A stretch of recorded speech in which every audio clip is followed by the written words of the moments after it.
உலகை எழுப்பும் ஞாயிறு அங்கே குடியிருப்பான். அவன் ஆனை முகத்தனின் அடியவர் மனத்தில் ஒளியாய் வந்து கொலுவிருப்பான்.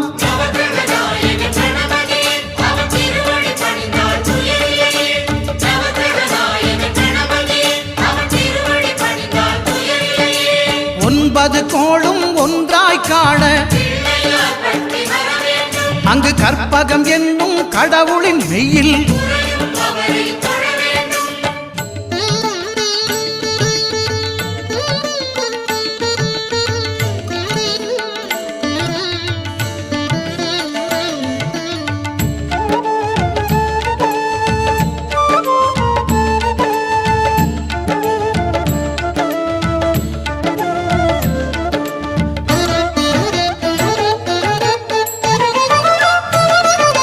திங்கள் பகவான் திருமுகம் காண